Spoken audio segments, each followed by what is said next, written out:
Hello everyone, welcome to Marlin Chess Kids. Today I show you the gameplay by Armin and Spencer. And this beautiful game complete in only 20 moves. And let's see how the game play.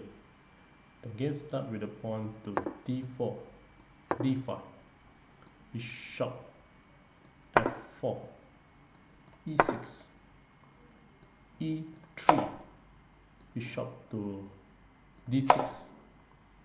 Then the black go for the bishop and want to trade off the bishop at f4, but the white do not want to trade off and move the bishop to g3.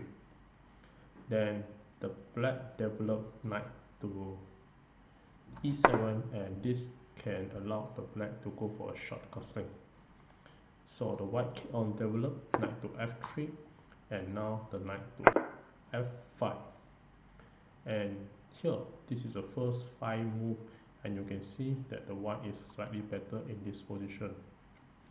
Then the game continue with the pawn to c4, and c6 was played. And now the white continue to develop another knight to c3. Then the knight takes the bishop, knight takes g3, and after this the pawn takes g3. This allows the h file to open, and this rook can easily attack the h7 pawn. And after this, the knight to d7, and the queen to c2. And after the queen develop, this allows the white to go for a long castling. And this is the 9th move, and white is better in this position. So g6 was played to double up the pawn to prevent the rook attack the pawn. If you don't move the g6, then the rook will capture the pawn, and after the rook capture, then the queen will capture back and you win a pawn. So g6 was played. Another suggestion you can play at this will be f5, and here after short castling, then the rook can attack with the f file. So in the actual game, g6 was played, and then the white go for a long castling, and after this bishop f8 was played with the idea of go the bishop to g7. And this is the first 10 move, and in this game the white is clearly better at this position.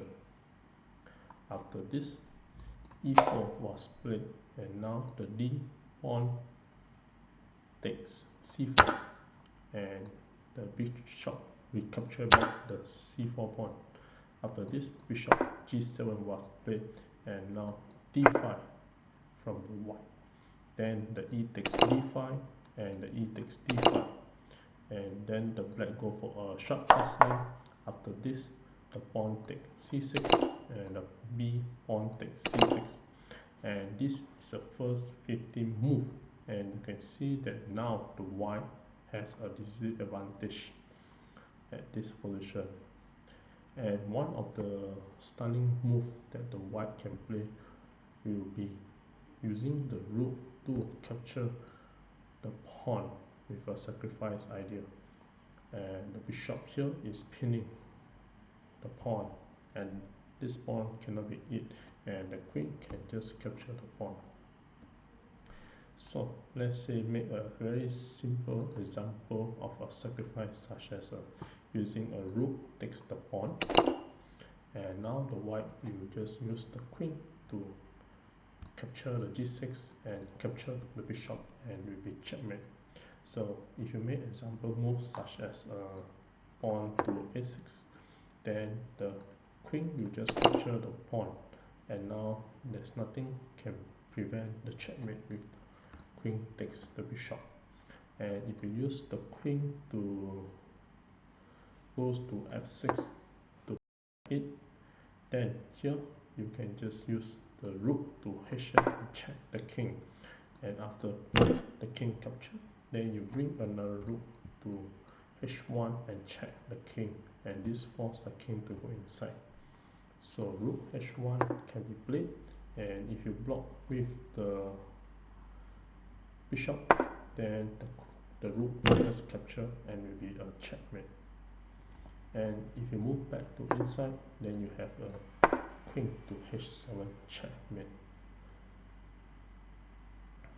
So after rook take h7, the idea will be very simple. And if you use the king to capture, and again you have the idea of rook to h1 and attack the king, and if the king move to back, then the queen will have captured the pawn at g6, and you have a many mating idea after this, and will be clearly winning with the rook sacrifice. So after the pawn takes the c6, in the actual game, the white play knight to e4, and after this the queen goes to a5, and with this now the white play a rook sacrifice with rook take h7 and check and attack the pieces. So here the only way suggestion that can be played is to play a knight to e5, and here the rook nothing much can do. You can just continue play such as a knight f to g5. Then after this the bishop goes to f5, and here the white will be a slightly better, or this the black can maintain equal position. So again the king still cannot capture the rook. But in the actual game, the mistake that the black move is to capture the rook, and after capture the rook here, you now have a mate in 11, a very beautiful sacrifice from the white. And after this, the game continue with the knight e to g5 and check the king, and now the king cannot come up. If you come up to h6, then you have a rook to h1 and checkmate the king, and nothing can prevent the check. So in the actual game, after the knight check, the king goes to h8, and after this the queen just capture the pawn at g6, and the pawn cannot capture the queen because it's being pinned by the bishop. After this, in the actual game, knight f6 was played, and here after this move the white is winning and mate in 6. I give a couple of seconds to figure out the continuation of the white.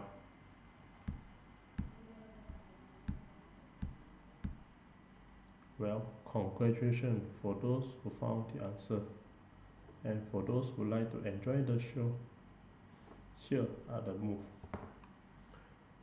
The continuation will be the bishop takes the pawn and check the king, bishop takes f7 and check the king, and after this move the black resign the game. And if you don't continue the game, the rook capture, and now the queen will just continue to play queen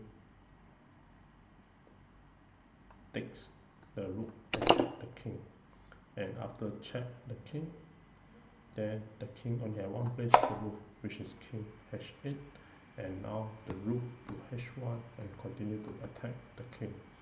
After the check, you have only can block with the knight or the bishop, and if you block with the bishop, then the rook will just continue to capture, and after the knight block, then you can have a rook capture and checkmate the king.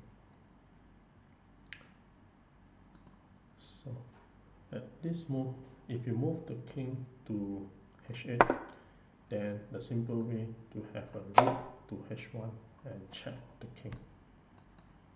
And now there's nothing the king can move, and the other way is you need to block the pieces such as a knight or the bishop.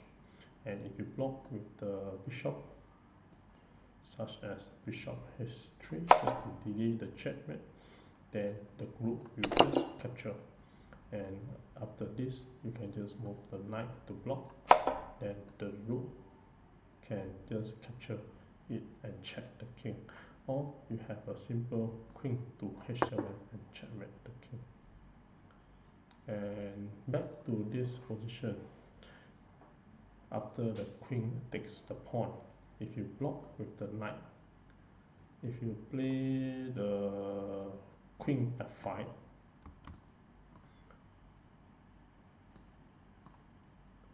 and this to prevent the queen to h7, so if you goes to queen f5, the queen will just continue to capture, and now if you move the knight to f6, the queen will just back again to g6, and with the idea continue with the rook and continue to attack with the check, and here you can just have the rook to attack.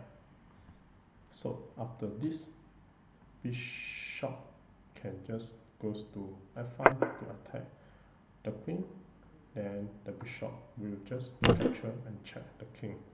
After the rook capture, then the queen will just capture the rook and check, and the king to h8, then you bring the rook to h1 and check, and bishop block, and now after this you can just bring your knight to e5 and checkmate with the knight.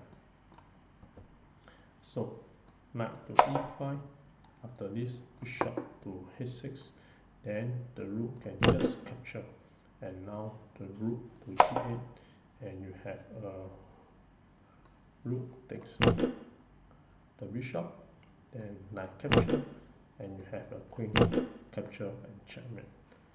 So basically, the beautiful move at this game will be a rook takes h7, and this rook is a brilliant sacrifice, and if you capture with the king, and after the capture will be a typical blunder, and with this the white will winning the game.